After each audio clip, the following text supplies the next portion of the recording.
we'll get started. This probably is one of the most important session. So, if you get this session, the rest of the Gita is going to be very easy. So, we are going to answer a lot of open-ended questions, because a lot of people were asking me, like, what is the difference between soul and Atma? What happens when you die? There were a lot of philosophical questions. I would not say this is the most practically important session, but understanding the framework, this probably is going to be the most important session. And one challenge here is, there is a lot of misunderstanding on this topic. So it is very important that we should have a clear understanding of what exactly the scripture says, not what people conceive. So that's why this session is very important. And I created the whole thing, instead of PowerPoint, I created this in OneNote, which we found very useful from the artificial intelligence class. So I can just check it out to you like immediately. So you will have access to all the materials. So, and I will publish the video today or tomorrow, so that you will have a chance to listen to this before the next session. So that way it will be very clear to you by next session. So one of the hope I have is, from these sessions, that clarity of the Gita, the clarity of the vision, on the vision of the Gita is clear. So if that is there, you will get the key to unlock the scripture. So we covered 2 verses of the second chapter so far. 2 verses only. We took 1 day for 1 verse, and it is going to be like that for the next 2 or 3 classes. After that, we can just go on. So what we found is, just give me the full attention and ask any questions you have immediately. Don't take anything blindly. I may not be able to prove everything I am going to say, but I will be able to support enough logical reasoning that this option is good. That much is the introduction. So we saw that each one of us is subjected to sorrow. Underline the word. I'm saying that I'm not sorrow today and I'll be happy tomorrow. I said each one of us are subjected to sorrow. Today it might be a financial issue. Tomorrow it could be a social issue. Day after tomorrow, for sure, it is going to be a health issue for each one of us. And yesterday it was a toy issue or a job issue. You're struggling to find a job. What causes the sorrow is a variable. Listen carefully, right? What causes the sorrow for me is a variable. It changes from time to time, and it changes from person to person. For me, I may have an emotional problem. He may have a job issue. He may have a financial issue. Somebody else may have a health issue. But all of us are subjected to sorrow. So today I may address my financial issue. That doesn't mean that tomorrow something else may not pop up. For sure, all of us know that someday or the other, health issues are going to pop up. For each one of us. Kala kridati gacchati ayu, Shankaracharya tells. The time plays and your life is... Tamuvacha Hrishikeshaha Prahasaniva Bharata Senayorubhayor Madhye Vishidantamidam Vachaha. Possibility of being subjected to sorrow. This is what Gita is addressing. So Gita is not addressing a particular financial problem of myself. Or Gita is not addressing Arjuna's challenges in the battle. If that was the case, Krishna could have won the war for him. Krishna didn't do anything in the war. He just taught Arjuna in such a way that whatever is the causes of sorrow, that is mitigated and eventually it got removed. So he started the teaching by saying that you are speaking wise things. Each one of us. Each one of us are well informed in our subject matter. We know all the practicalities of life. And we speak about that brilliantly. But that is not reflected in your actions. That is what Krishna said. So when I talked about Arjuna in the first chapter, I said that Arjuna is not a fool. Arjuna is a good person. His arguments are valid. His arguments are very well valid. But he is not showing the quality of his arguments. I can always talk about a lot of things. Be in control of your mind. Be happy always. But every time I am crying. It doesn't match us. So Krishna, that is how Krishna said. Krishna said a real Pandita. Pandita is, who is Pandita? We saw that. Atma Vishaye Prajna. The one who knows himself properly is a Pandita. That is not the definition of the commonly used word of Pandita. Pandita means an expert. Even it is borrowed in English now. A stock Pandit. A technical Pandit. Right? You hear that. But in real Sanskrit mean one who possesses Panda is Pandita. And what is Panda? Atma Vishaye Prajna. The one who knows himself properly is a Pandita.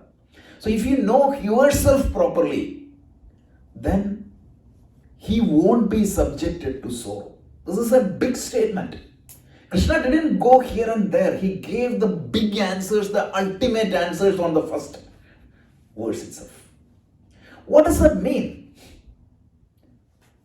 He said, Gatasun agatasumscha na anushojanti pandidaha. A pandita, the one who knows himself properly, he is not worried about. The one who gata soon means what? Asu means what? Your breath. The one who stopped breathing and the ones who are still breathing. He doesn't worry or he doesn't get into this. Not worry means, don't misunderstand that. He is worried, but he won't get into that hyper-stressed state. Remember that diagram we showed? So that state he won't get into, whatever is the case. And then to demonstrate this, there are problems could be of two types. For anybody, the biggest problem is what? The biggest fear of anybody, Google it. Death. Fear of death. So if he started addressing that first, it is called the Prathama Malla Nyaya in Sanskrit. The Nyaya means the logic, the school of logic in our system. It tells Prathama Malla Nyaya. If you want to become the boxing champion, do you have to defeat everybody on the street? Absolutely not. You just need to defeat the current champion. So, if you can address the greatest fear, that will address everything else. So that is first aspect. And then you need to address, like, one is the fear of death. And the second type of fear is what? While you are alive, what exactly is the sources of fear?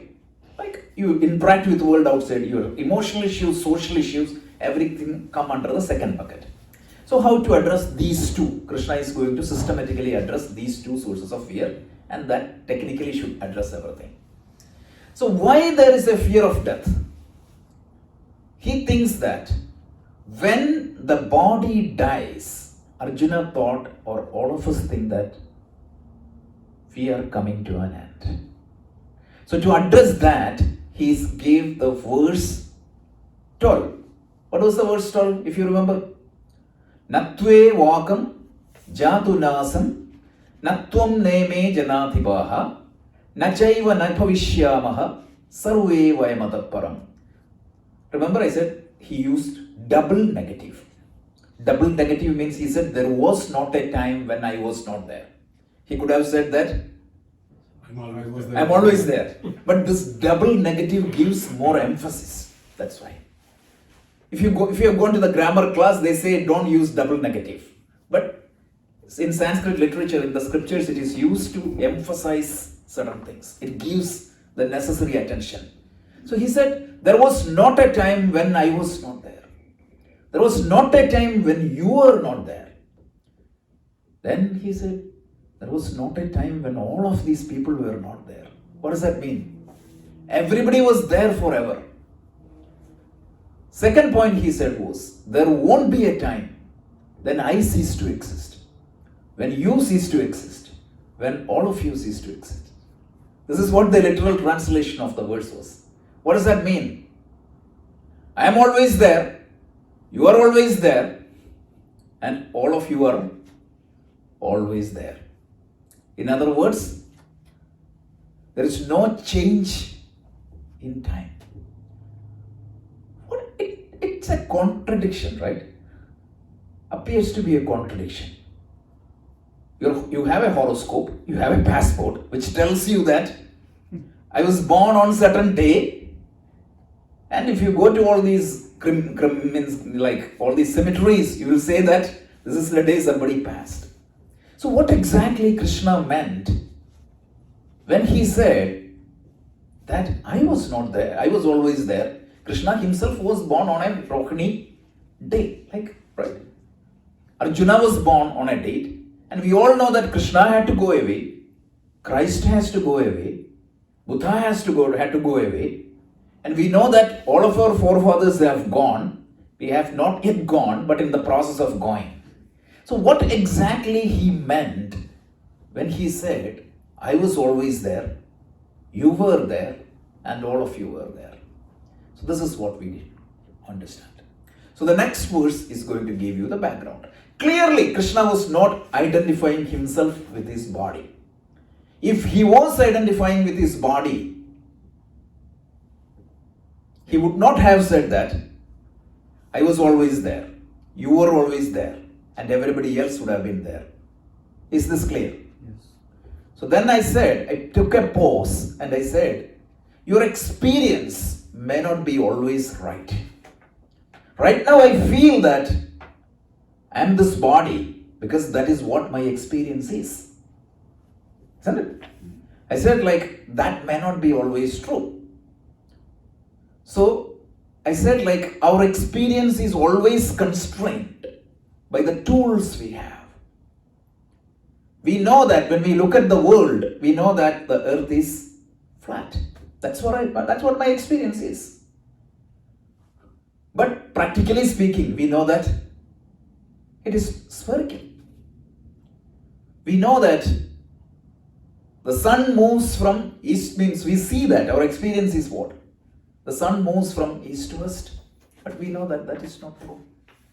We know that we feel that the stars we see is current at this point of time, but it could be thousands of years back that star was shining.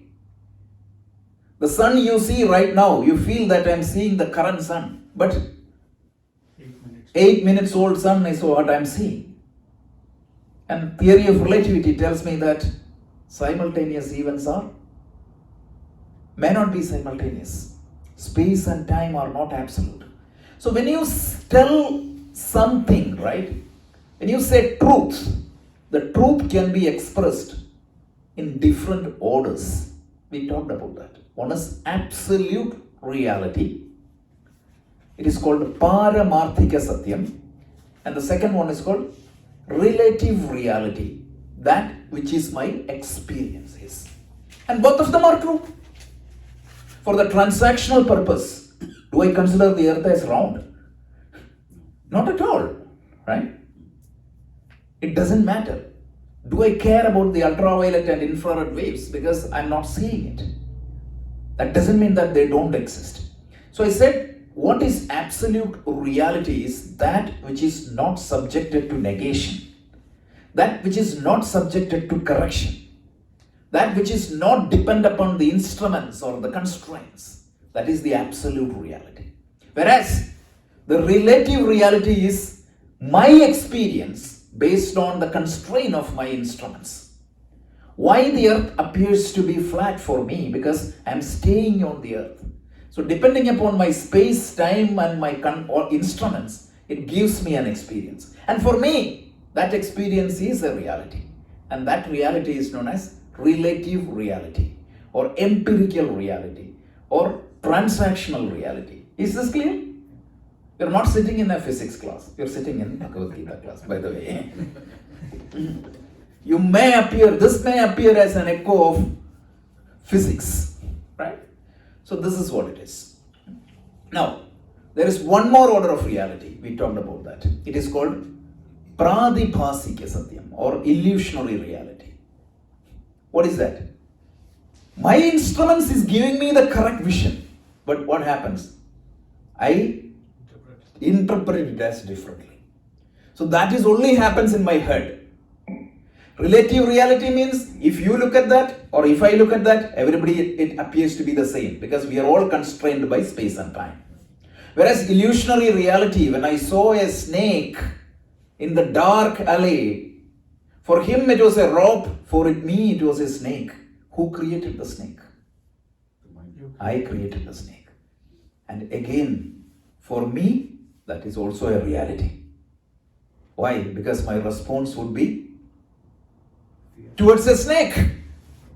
Whether I created it, whether it existed there, it doesn't matter. So I used a term, right? In the Shankaracharya brilliantly explains that. Srishti means drishti eva srishti, srishti eva drishti. If I see things correctly, because it exists, therefore I see it. What is the second category? I see it. Therefore, both the case, my response would be the same. So having said this is just to establish that there could be some experience beyond my direct experience. So now Krishna is giving the next verse to explain this matter further. So let's see. So let's play the verse.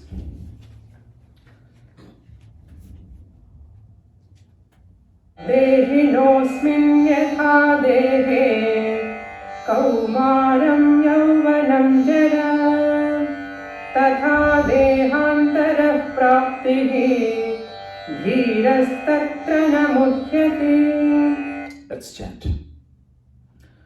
Dehinosmin yatha dehe, Dehinosmin yatha dehe, Kaumaram yauvanam jara, Kaumaram yauvanam jara, Tatha dehantara praptir, Tatha dehantara praptir, Dhirastatra na muhyati. Dhirastatra na muhyati. Good. So, there were some feedbacks for me. Glad that all those feedback came in. So I tried to accommodate all that. So you can see the verses are broken by each verse, right? Somebody was asking me this. So, and also the English translation is here. The English poetic translation is there. And somebody was asking me to break all the sandhis apart. So that is there. And the whole meaning of the verses are also there. Good? So you have it. Just print it out. That's it. You got everything you needed. Okay. So let's try to understand the meaning. Dehinosmin yatha dehe. Let's try to understand the meanings, right? So you can see when you broke the sandhi apart, it said Dehinaha asmin dehe yatha dehe Kaumaram yauvanam jara tatha deha antara prapti dhiraha tatra na muhyati. This is the breaking apart, means I just broke the words apart. So now let's see. There are two sentences in this shloka. We will see each sentences. The first one is, you can see, it says like Yatha dehinaha asmin dehe kaumaram yauvanam jara tatha dehantara praptis. So yatha tatha is a common phrase in Sanskrit. What does that mean? Yatha means what? Just as. Yeah, just as. So it tells just as. Kaumaram means what? Youth. Yeah, youthhood. Kaumaram yauvanam jara. It's the life cycle of an individual. Like any individual have a life cycle. What is that life cycle? Software has a life cycle. System development life cycle, right? Analysis, design, build, Project management has a life cycle. Initiation, planning, execution, monitoring and controlling and closing. Like that, the human body has a life cycle. What is that life cycle? When you born, infant, means here Krishna is only quoting 3 stages which are very high level, but practically speaking, you have infancy, you have means the childhood, youth, middle age, old age. That's it. These are the life cycle through which my body passed through, everybody passed through. Some may not reach the end, but you cannot skip. You won't go to the old age from infancy. Only in Puranas that happens. You know, like Ayati, son and all, it happened. It's only in Purana it happens. Real life, it won't happen. So that is why Yatha, in this body, there are different stages. Each of you close your eyes and picture your face or the body as a small infant. All of you may have at least one black and white photo. How you looked at that particular point of time. Now imagine yourself now. No way, right? The whole thing got changed. That's even look, imagine your children, right? All of you remember receiving your baby in the hand. How does they look like now? I still remember, like it was before I was scared to hold the baby. It is so small. And now it's so big even in your height. Now you can't pick it up. Yeah, they can pick us up, right? Good. So that's the change. So much of change has happened. But there is something common in us. Do you remember that childhood? What exactly is your feeling as Kailashji at that point of time? It is the same feeling you have now.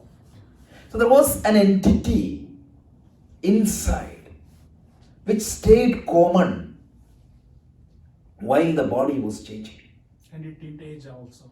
Every time, like from womb to tomb, means of course you need to have some time to get your memory developed. But once you form that individual self-identity, of course that attributes may change, but I am this particular person. That feelings changes, meaning it remains throughout. So that's what Krishna tells. In this body, asmin dehe, in this body, dehinaha asmin dehe kaumaram yauvanam jara. So there are 2 words he used. One is called deha and the other one is dehi. What is deha? Deha is body. Body. I told you what exactly it is, right? It came from the root dah, meaning that which is subjected to burning. Dahana doyogyaha iti deha. So that which is subjected to burn is deha. And dehi means what? It is the indweller or processor of the body. So there are 2 entities. Here is the confusion. Who is the possessor of the body? If I may ask you now, what is your understanding? What is your thought? The soul is the person. Soul. What is soul? When you say soul, what exactly is soul? The subtle body. Yes, what is The consciousness. so somebody, that's exactly my goal was, right? So I heard consciousness, I heard subtle body, I heard soul, Jiva. jiva, Atma. One thing I heard, which is very contrary to Vedanta or our Indian schools of thoughts, is especially if you go to this New Age and such type of talks, you will hear a lot of words like soul, Atma. But these words are not precise. The words has to be precise. When you say something, it has to indicate something definite. You cannot keep it open-ended. And that has to be avoided in the Vedanta classes. So we need to understand when we say soul, what exactly it is. I try to avoid the word soul because it can mean different things to different people. So avoid such words if possible. Atma is another complicated term. People have different idea about Atma. So we need to understand what exactly is this indweller of this body. So today, that's what we are going to see. So one that is destructible and one that is indestructible. Correct. No, actually there is one more in between. So this is the complication. So we need to understand that. So let me just literally explain this. So asmin dehe, in this body, there is a different state for this body. Kaumaram, Yauvanam, Jara. Therefore, means like that, tatha dehandara praptir. So what happens? Once the body is dead, the indweller of the body gets another body. That is the literal meaning. So that's very important. If you ask me to prove, I cannot prove it. But I'm talking something logic which cannot be contradicted. Logically, that's all I can do, because for me to experience that, I have to die. Or you have to die. Yeah. Do we know if this body transition happens immediately or if there is a limbo period? Those things will come, but let's try to understand, right? So what I'm just literally explaining. So literally explaining, what I'm explaining is just there were state transitions within the, when you were in the body, physical body, there were state changes. Kaumaram, Yauvanam and Jara. Correct? Yeah. You remained, the indweller of the body or the individuality of the body remained constant throughout that. So that's an observed phenomena. That is our own experience. So that is no doubt about it. So Krishna said, just like that, understand that when your body perishes, still that individuality continues. It's a statement. Let's take it as a hypothesis. What is hypothesis? It's a well-informed guess or a statement. I said like it cannot be just contradictory, right? It has to be a well-informed statement. It has to be backed up by logical statement. So the first thing Krishna said is, just in this body, there were different states like Kaumaram, Yauvanam, Jara. At that point of time, the indweller of the body remains the same. Just like that, when the body dies, you get a different body. Dehandara prapti. So the Dehandara prapti means what? The acquisition of a new body. When you die, you get a new body. Is it reincarnation? Yeah, it is coming there. We are coming there slowly. So now, what is the second sentence? Dhiraha tatra na muhyati. Dhiraha tatra na muhyati. So tatra dhira na muhyati.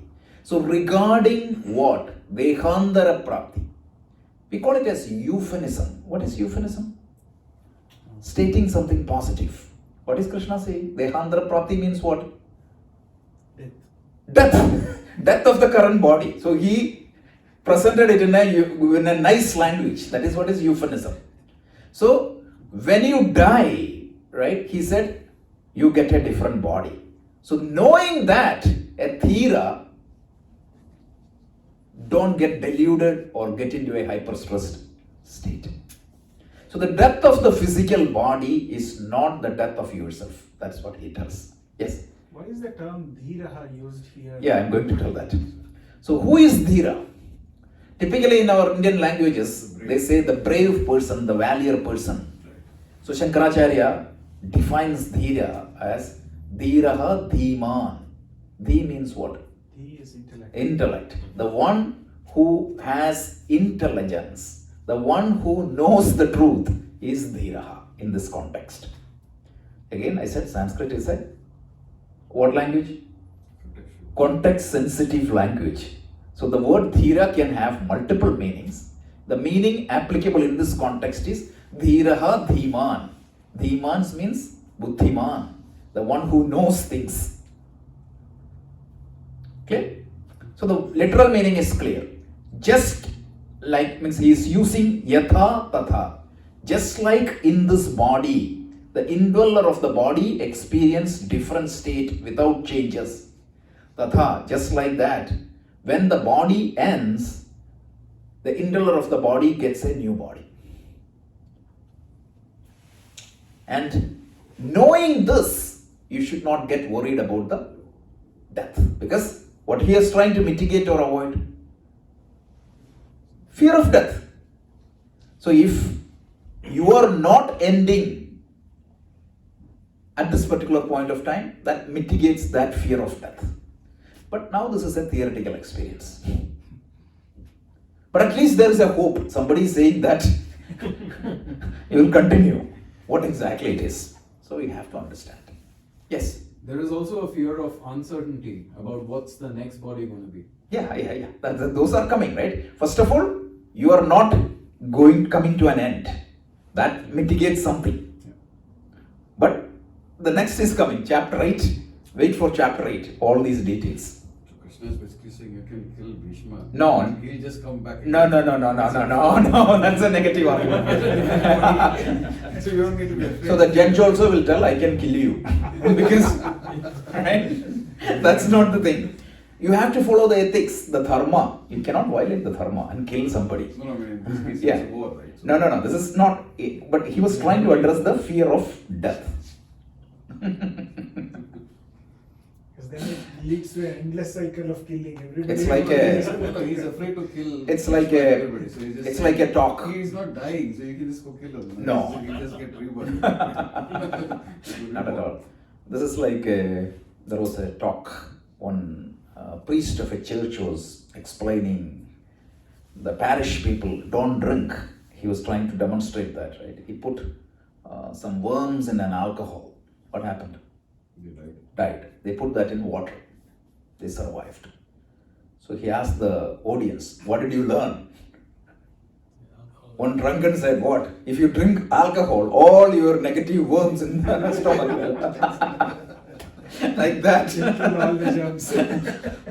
We should not use this as an excuse to kill somebody. Okay, so this, let's see. So I just wanted to bring your attention. Let's 30 minutes. Let's try to understand. There are 3 entities here. One is, clearly our experience is something get destroyed at the time of death. Correct? What exactly is that entity that get destroyed at the time of death? We heard that something moves to another body. What exactly it is? And we heard that there was an entity which do not have any birth and death at all. Because verse 2 we heard that there was not a time when I was not there, when you were not there, and these people were not there. So 3 entities are there. So let's try to understand that. So jiva, let's define the first term. Jiva, what exactly it is? Jiva means it is a living being. That's all. That's all the word meaning of jiva. Jiva literally came from the root jiv, means one with a life, one with life, or one with life force, prana. That's what it is. The second, the verbal root jiva. It is translated to breathe or to live. The one who breathes or the one who lives. That is the definition of jiva. Each one of us are jivi. Jivatmas. Jiva. What it means? The one who has jiva. One who is with a life. So in our literature, we say that there are 3 major aspects. In fact, it is not limited to 3. If you want to know more, come to our Vedanta class. We are elaborately discussing this topic in depth. But for the time being, for the Gita perspective, we need to understand 3 major aspects for every jiva. One is called physical body. The physical body is born when? At the time of birth. Yes. And when it will be ending? Yeah. That's what it is. I don't have to explain about physical body. Straightforward. It is directly experienceable by all of us. Let's go to the second aspect. Subtle body. There is something that transmigrates at the time of death. So don't tell me that this is unique to Hindus only. every religion in the world, whether it is the most primitive tribal religion or the most widely spread religion like Christianity, Islam or Hinduism or Buddhism, all these religions will be unemployed, or it loses its relevance if nothing survives death. If nothing survives death, the role of religion will be down to a little bit of meditation and yoga just to make you relaxed and calm here. But how can you relax? Because you know that you are going to die. So all the religion accepts that some entity in you will survive your death. What happens to that entity? How that entity moves from one place to the other? It's differ from religion to religion and schools to schools. Even within our Indian schools, there is some slight difference between one school to the other. But it's a fact. Don't tell me that this is only unique to Hinduism. This is unique to all the religions. Christianity tells that when you die, I explained that last week in the Vedanta class. When you die, what happens? Afterlife. The soul, that is what the name soul came from. The soul will be put into a suspended animated state. Something will survive your death, and that will be in a suspended animated state till the day of judgment. The day of judgment comes in. Based upon your karmas here or your deeds here, you will be given a body at that time, a new body to that soul. And if you are lucky, you will end up where? Heaven. And if you are unlucky, hell. This is the day of judgment. I was not going to comment about the day of judgment written in Bible.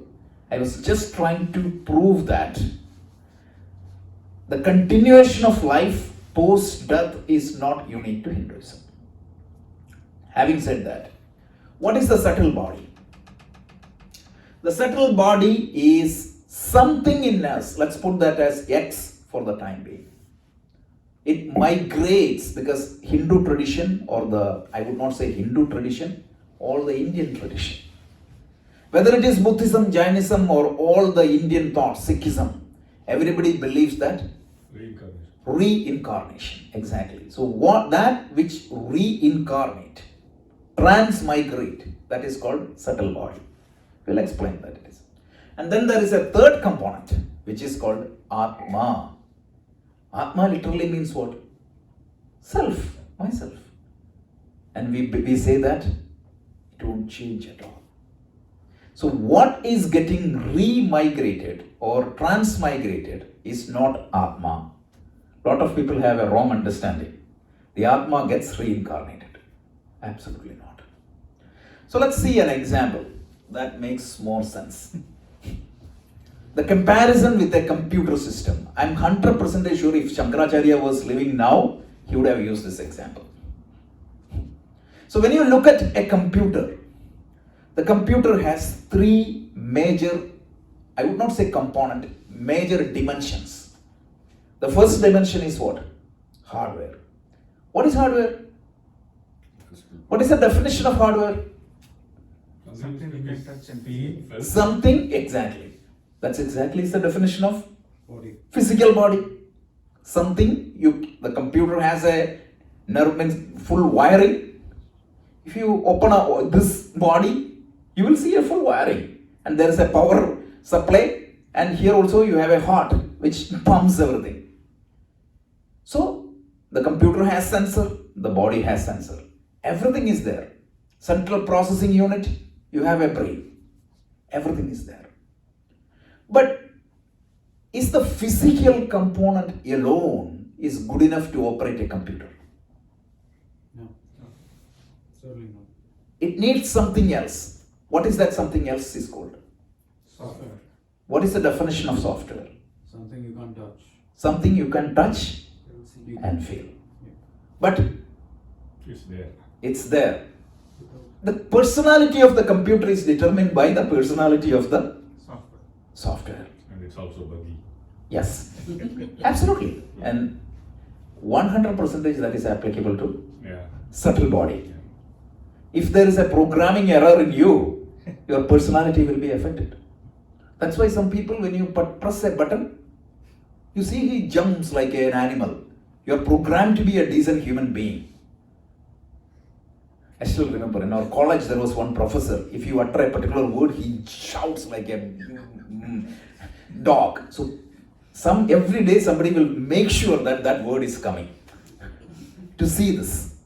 You might be a decent individual, but the moment he hears this particular word, he shouts. In a Malayalam movie, there is that particular scenario is there. I think in a particular movie, if you utter a word, Mohanlal gets really wild. He will beat the person in front of him. This is a programming mistake. So, one thing is this subtle body, which constitutes, which makes the gross body. I won't use the word gross because the word gross has a different meaning here in this country. Stula Sharira, physical body. Let's use physical. Subtle body means it is the intangible components. It is the software, just like a software is there. I would just differentiate this with a simple example. Your hard disk. What would be the size of your hard disk? How much it weighs? 2 pounds? I'm making it up. 1 pound. Yeah, if it is big, it is 2.2. I use 2.2 for a purpose. What is the size of your brain? 2 size.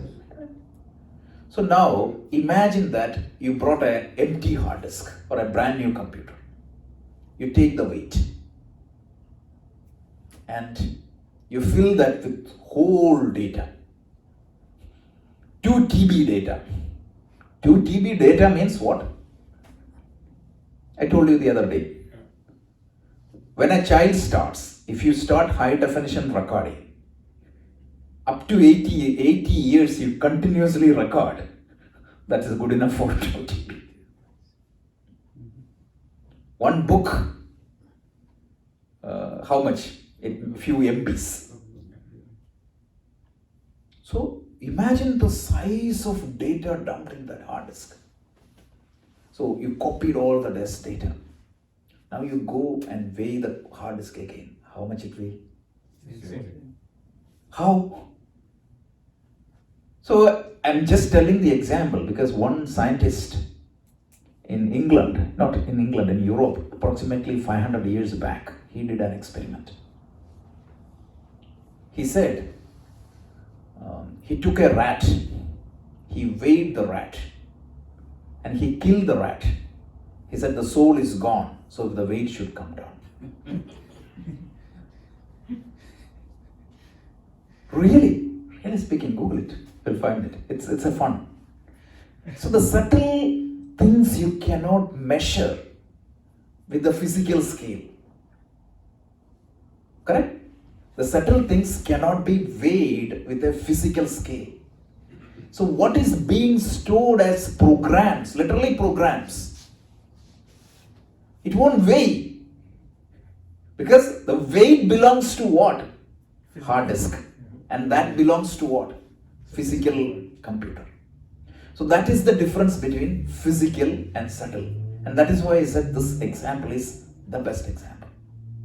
And I brought a Lenovo laptop, 2004.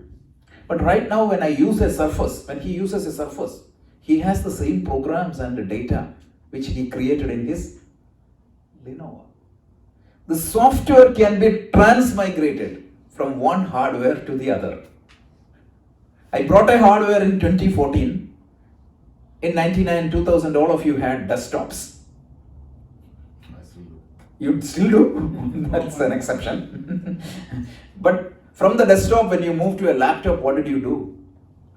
You copied everything. Basically, the subtle components can be migrated from one hardware to other. This is exactly what is reincarnation. This is exactly what is reincarnation. Reincarnation means the programming which created your personality. I would just go back and give some funny example.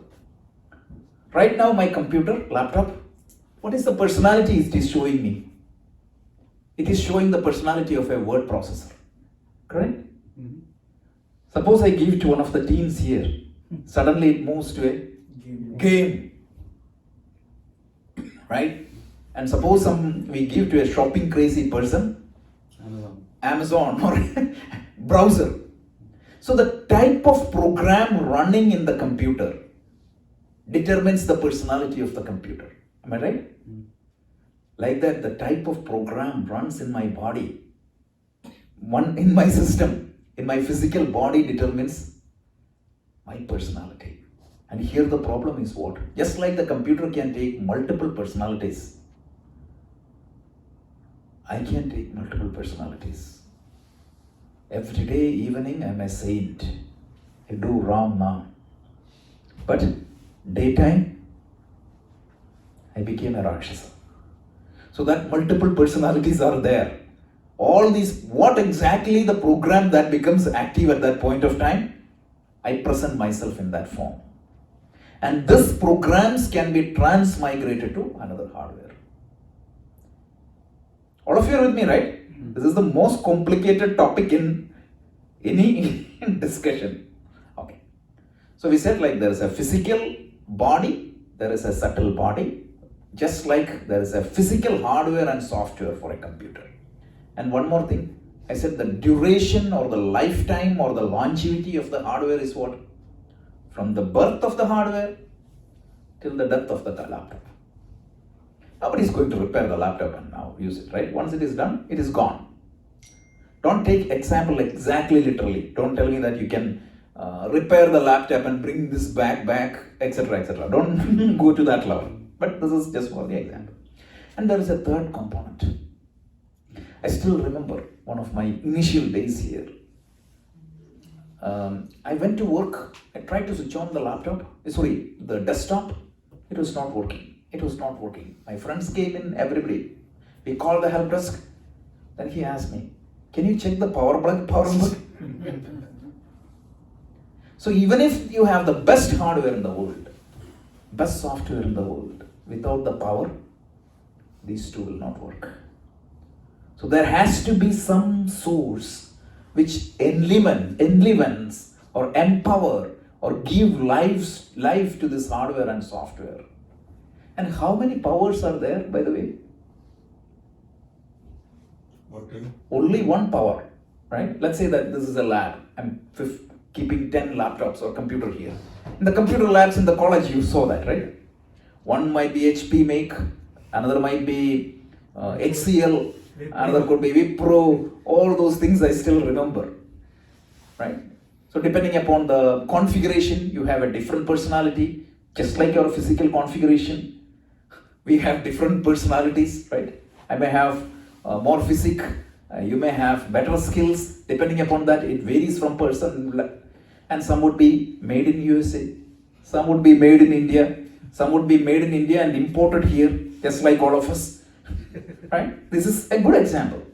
But imagine the power. Technically speaking, what is electricity? What is electricity? It's a source of power. It's a flow of electrons through a conductor. So the same electricity goes through here. I'm just reducing the complication. It is not exactly like that. So don't quote me like that. But you can imagine that the electricity goes from one computer, comes out, goes to the other one. So it is the same electricity that empowers all the laptops, if I say, or all the computers. Like that.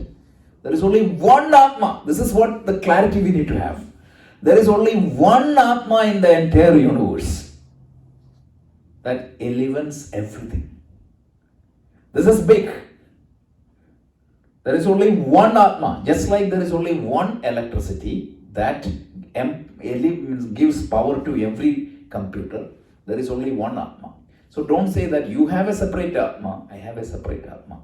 You have a separate subtle software. You have a separate hardware. I have a separate hardware. I have a separate software. But the same Atma, just like the power manifests through a small Lenovo to the high-end supercomputer. The Atma is the same. So this is exactly what the analog.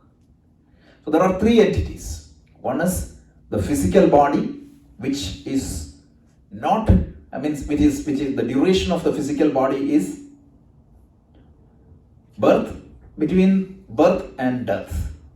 Then we have a subtle body for which a larger duration, means to be specific, the duration of the subtle body. Anybody from the Vedanta class? What is the duration of the subtle body? From the beginning of the cycle, creation, to the pralaya, to the end of the cycle. So potentially it can go all the way that much. So when you see a small infant, what does that mean? He just got a new hardware, that's all. But the software was imported from a past life. This is a matter of belief. Because I said I cannot prove it. But there is no alternate theory in any religious thoughts which is better than this. Go and evaluate everything. Okay, so this is said. So I'll just giving a little bit more example. Like physical body, it is born out of physical matter, right? It constitutes everything that can be touched and seen, temporary in nature, because the life could be, I would not say this is one. One means, I said like between greater than 0, less than 120. That's what it is. Sorry, I'll change that. Begins at the time of birth and end at the time of death, and subjected to 6-fold modification. Every body is subjected to 6-fold modification. Asti means coming into existence.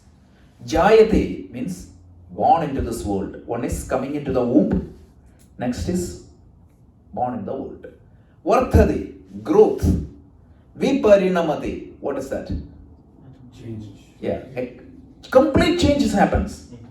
This is called out in the scripture. By the way, these changes are really called out. This is very much aligned with the scientific thoughts.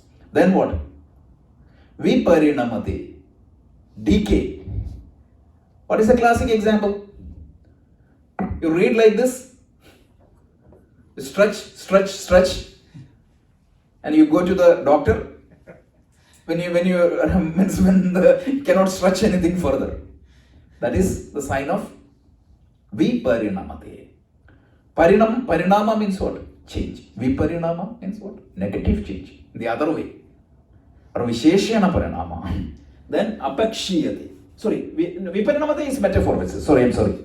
That is a vishesha parinama. Apakshiyate means decay. That is what I just said. Then finally, pranashyate. Death. So the body has a beginning, the body has an end.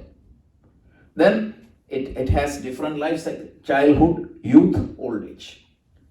And what is the other speciality of physical body? It is visible to all. So the problem is what? Most of the people takes the physical body as themselves. So that's why they think that fear of death comes in. So, and that means what? The fear, the limitations of the body or the constraints of the body are my constraints. There is a difference. The difference here is the physical body is not me, but it is an important gadget given to me. Because without the physical body, I cannot transact with the world outside at all. So, if I take my phone as myself, what is going to happen? If you really think about the new iPhones, the transmigration is very clear. Like the new iPhone transfer, you just need to bring near. Yeah. It just transmigrates the software. So I really love the software hardware example in this context.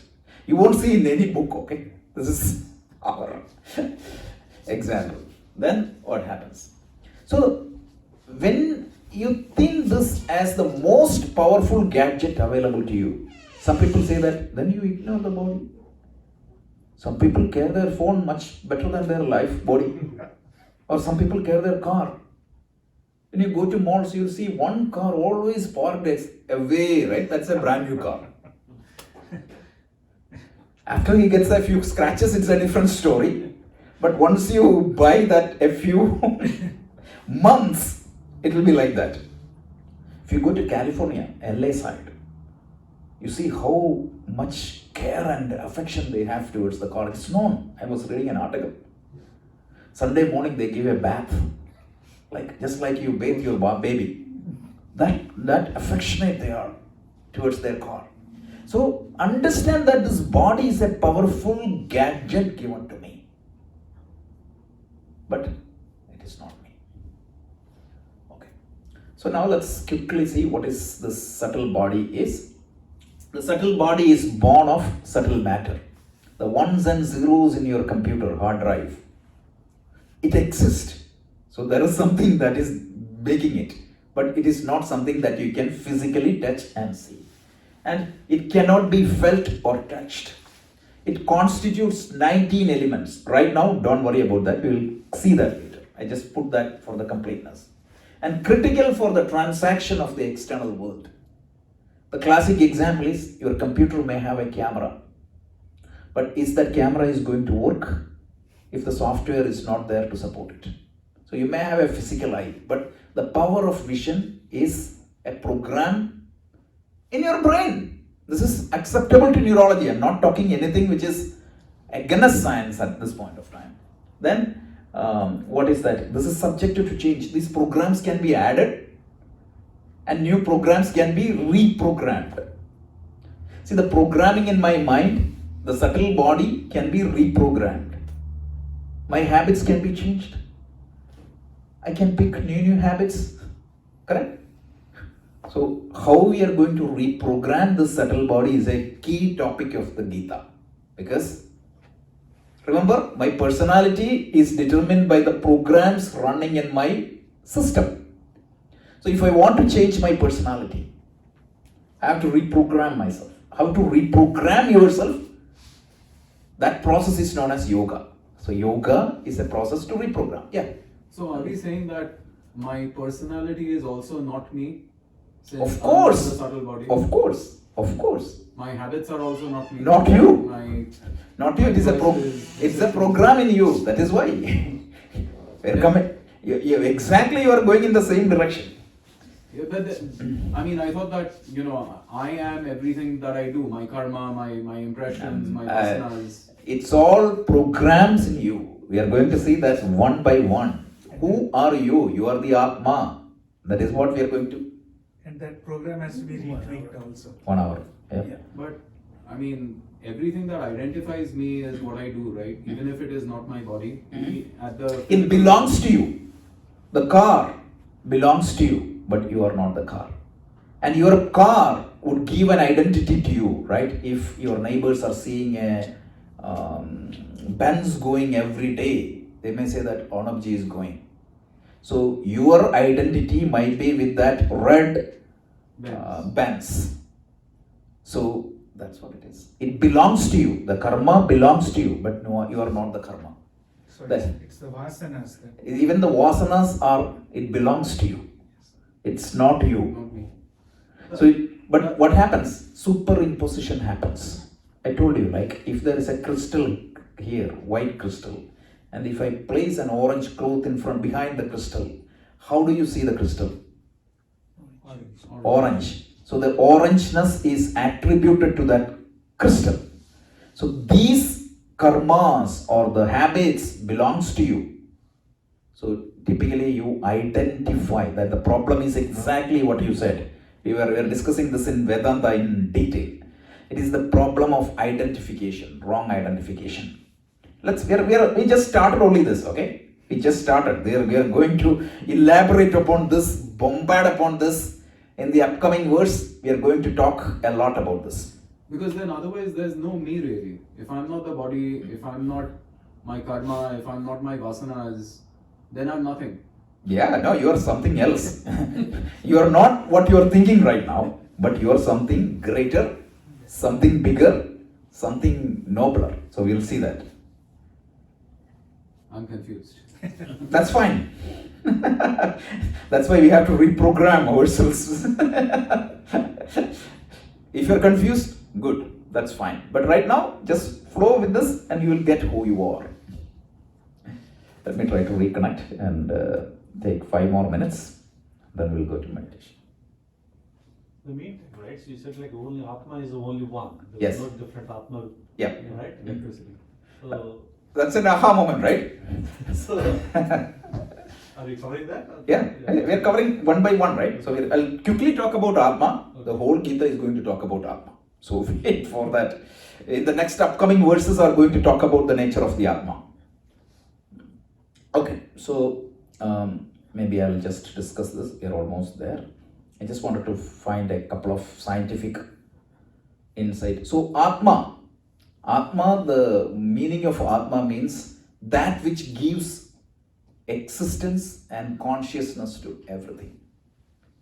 That which gives existence and consciousness to everything. The definition of Atma is Sat Chit Ananda. I'm sure you all might have heard that without knowing what exactly it is. Sat means existence. Chit means consciousness. By the way, don't get confused with the term consciousness, what we use here, with the medical term consciousness. The medical term consciousness means what? Any medical professionals here, don't try to equate this with that. Medically, what they say is your ability to respond to the world outside. That is what is the consciousness. But here the definition is different. The definition is that by which you are aware of your mental activity is consciousness. Don't get worried because this is the most complicated topic of Gita. Okay, so even if you are not understanding fully, we are going to get that eventually. This is the test dose, the beginning. So Atma means there is only one Atma, whereas how many subtle bodies are there? Millions of subtle bodies. How many physical bodies are there? Millions. Now you may ask if there is an in-between state. We'll answer that. It's coming. So, but there is only one Atma. Please have that thought in the mind. There are not hundreds of Atmas. Only one Atma. We are going to elaborate this topic a little bit more. And if you don't have this fundamentals clear, you will not understand anything. And Atma is non-dual. The Atma is, there is only one Atma, and this Atma is all-pervading. There is no place where this Atma is not. It is that power which sustains the universe. We are going to see this a little bit more in detail. So the Atma is all-pervasive. Atma is beginning. There is no beginning and end. Atma is attributeless. So they say like it is truly infinite. I talked about what exactly is infinite in the last class. Somebody was asking a question. The definition of infinite in Vedanta is called Ananta. In mathematics, it is very limited sense you use, like contour, right? Means we are seeing that. Contour diagrams, etc. He has done a lot of research on infinity. Like any real number between 1 and 0, means any the set of numbers between 1 and 2 is infinite. Like that, there are multiple types of infinite in maths. But in Vedanta, when they say infinite, it is very well defined. They say, Desha Kala Vastu Parichinna. That which is not limited by space, that which is not limited by time, and that which is not limited by objectivity. Space means what? If I am here, then I am not there. So I am spatially limited. Time-wise limited means what? I was not here yesterday. Tomorrow morning I won't be here. So time-wise I am limited. Or if that is complicated, imagine 100 years back. How many of you are here? After 100 years? No. So we are time-wise limited. Objectivity means I am a human being. I am a particular object. That means I am not an elephant. If I am A, it implies I am not A naught or B. The whole set of universe, A complement you call, right? Any set you take, set of integer. What is not the set of integer is A complement. That is a simple set theory. So, if I'm saying that I'm an object, I'm a computer, that means I'm not an AC. That's much simpler. So, it is not limited by any of these things. We are going to talk about this more on this particular subject. This is very big. We'll talk. This is the Atma. So, what I wanted to tell you today is that there are three entities. One is, there is an entity that has a short duration of life. There is a physical entity. That is what our body is. And most of us identify ourselves with the physical body. So we believe that the limitation of the body is my body limitation. The limitation of my duration, longevity of my body is my lifetime. And we saw that there is one component that transmigrates, which is called the subtle body. Imagine the software moving from one laptop to the other. And the subtle body determines the personality of every individual. And the last one is, just like the electricity is common to all the computers in the world. There is no Indian electricity different from American electricity. Electricity is electricity. Don't ask me 110 versus 210. That's a different thing. Electricity is electricity. So like that, there is one Atma which empowers the entire bodies in the world. We are going to unpack and elaborate each one of these terms, okay? So don't worry, we are going to discuss this in detail. So if you identify yourself with the physical body, you are right. There is a birth, growth, decay, death. Then, if you identify with subtle body, yeah, you have a transmigration. If you identify with the Atma, absolutely no change.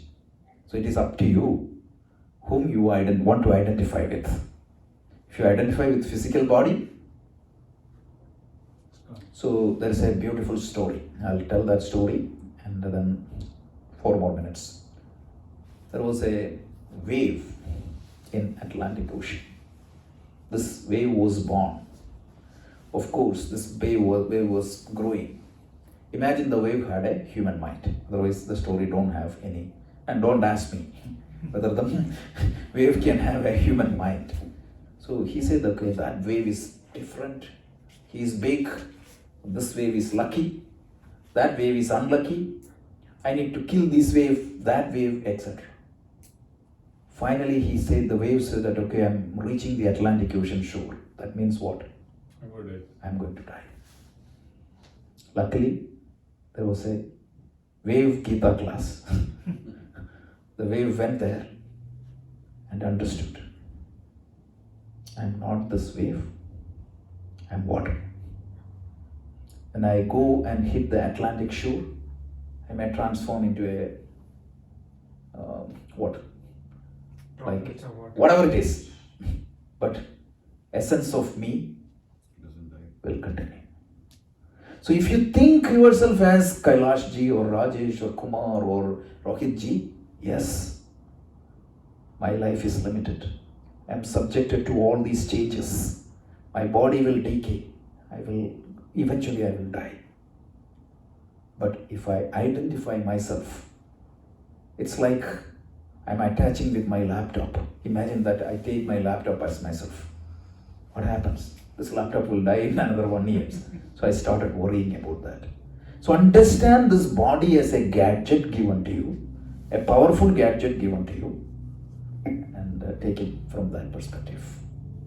So Krishna, in this verse he said, you don't have to worry because when you die, you get a new body. He was referring to which entity? The subtle body. Subtle body. In the previous verse when he said, there was not a time anybody was born, I'm not decaying, he was identifying with Atma. So this 3 division has to be clear for you to understand the whole Gita. Otherwise, you will be thrown off completely. You will get completely confused.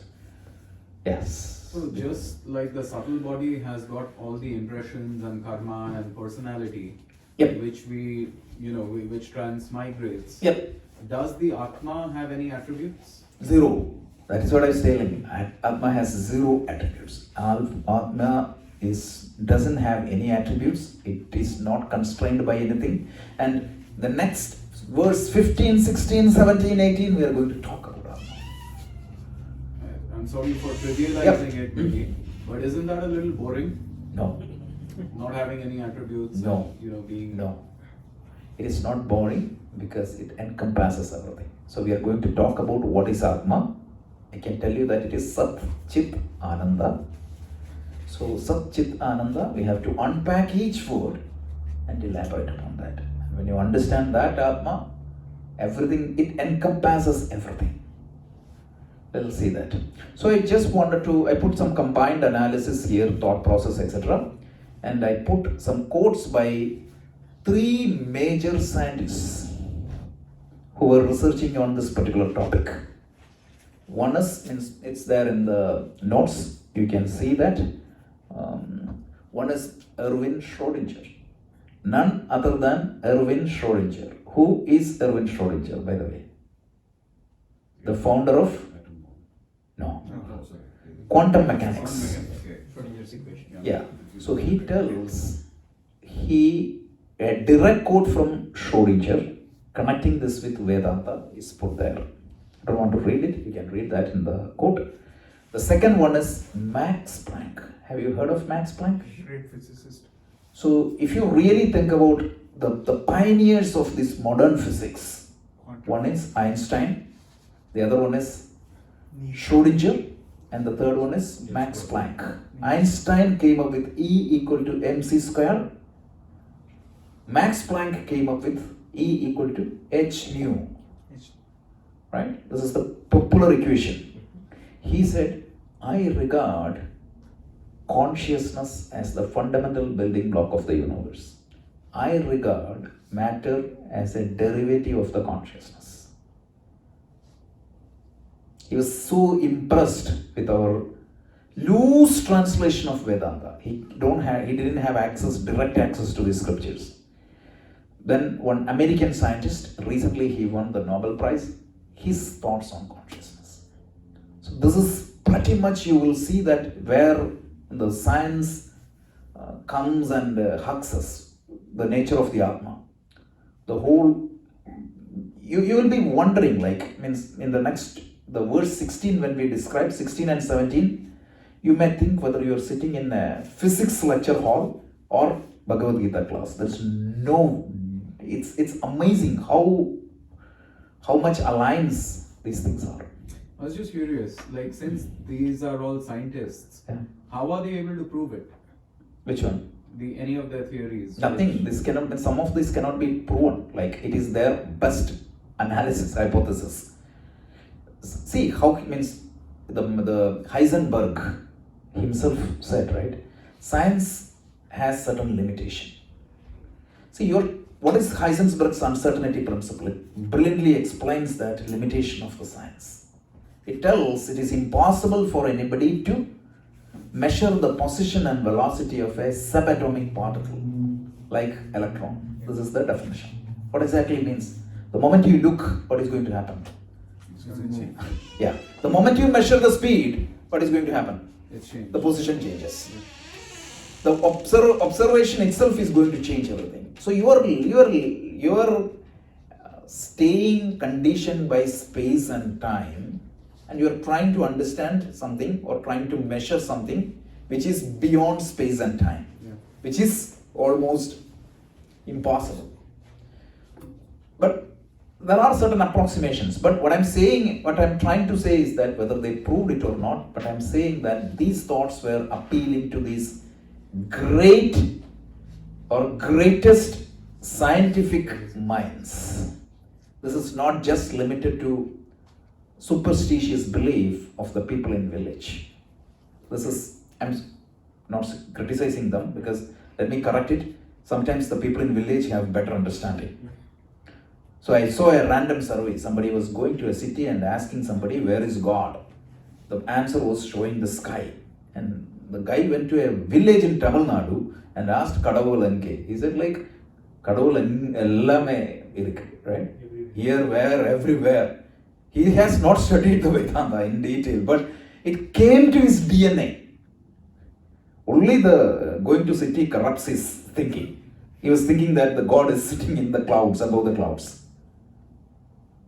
And that's why if you go to this Tamil Nadu village temple, meaning every grama has a grama devata, which is a local aspect. And you worship almost everything, right? Because if everything else can be, if the total can be invoked through any means, the same thing comes through the Shaiva Siddhanta of Tamilians and Vedanta, everywhere it comes in. But this is the vision, and we are going to elaborate this a little bit more. But I'll sum it up in one sentence and then we'll go to meditation. The idea is, don't worry, there is a higher existence. And you want to get yourself with proper identification. And that is capable of removing the risk. What was the risk we talked? Each one of us are subjected to sorrow. Yeah. Remember? Yeah. That's a risk. Yeah. I already defined what is a risk. It is a known unknown. Remember, I talked about risk, issue, and uncertainty. Uncertainty means unknown unknown. Issue means known known. Whereas risk means known unknown. It could happen. And each one of us have that risk, subjected to sorrow and suffering. And this teaching is to take care about that. Please come in, please come in.